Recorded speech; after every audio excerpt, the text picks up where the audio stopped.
Sibuya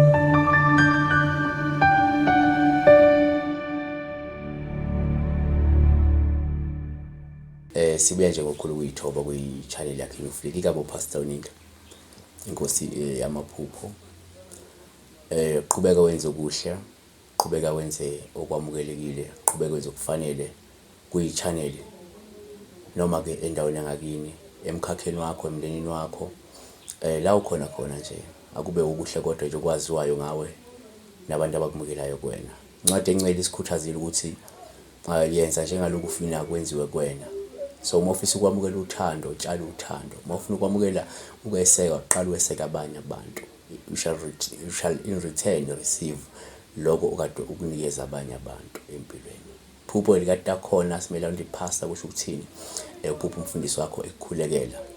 Iyodwa ke lento nganza kwethu. Omunye uzobe sebuye esethi mina ngiphuphe ngikhulekelwa umbishophi. Omunye abuye athi mina ngiphupha ngikhulekelwa umama. Omunye ubuye athi bengikhulekelwa ubhuti. No, nganza kwethu iyodwa lento. As long as ithinta umkhuleko ukuthi uyakhulekelwa noma beyimuphiko omunye umuntu nje empilweni osuke ekukhulekela. Lolu phawu olulodwa oluhle njengoba olusho ukungenelela kaNkulunkulu noma olusho ukuthi uNkulunkulu esuke sengenelele empilweni yakho noma ezongenelela empilweni yakho.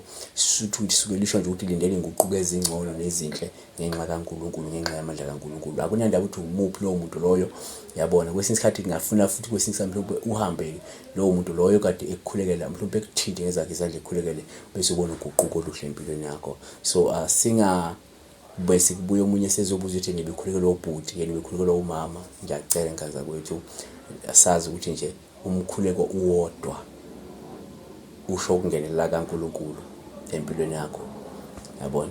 So isikhathi esiningi uma uphupha la ubona umfundisi wakho ekuthandazela, uphawu esingasho ukuthi lusho ukuthi uNkulunkulu uzongenelela, uNkulunkulu uzokuthinta, uNkulunkulu uzokusiza noma uzoletha izimpendulo zakho ngale yanceke kade ikukhulekela noma ke ngenye nje inceko.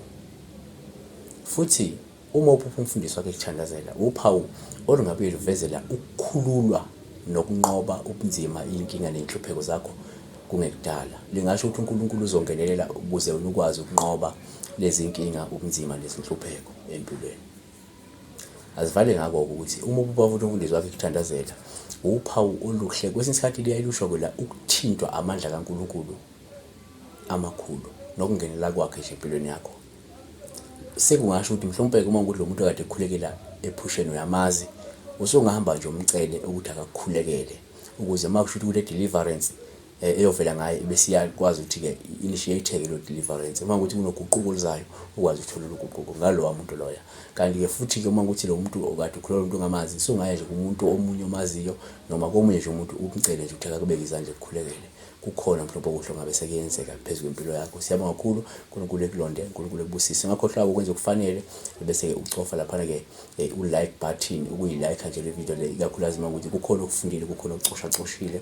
Bese ke uyazi ukuthi khona amavideo esiwenzile amaningi esikhathini sendlule, hamba ucheck wona. Lena kuyona yokuqala futhi ayona yokugcina. Uphinde ubuye futhi usivakashele kuyona ke channel. Press the notification button so that mesifaka i-video we get updating noma you get notified ukuthi sekune video khona. Uma umuntu usubscribe kwi-channel, siyacela kubuye from time to time uvakashele i-channel. Noma ngekuthiwa usubscribe but do come back ucheck ama video. May God bless you.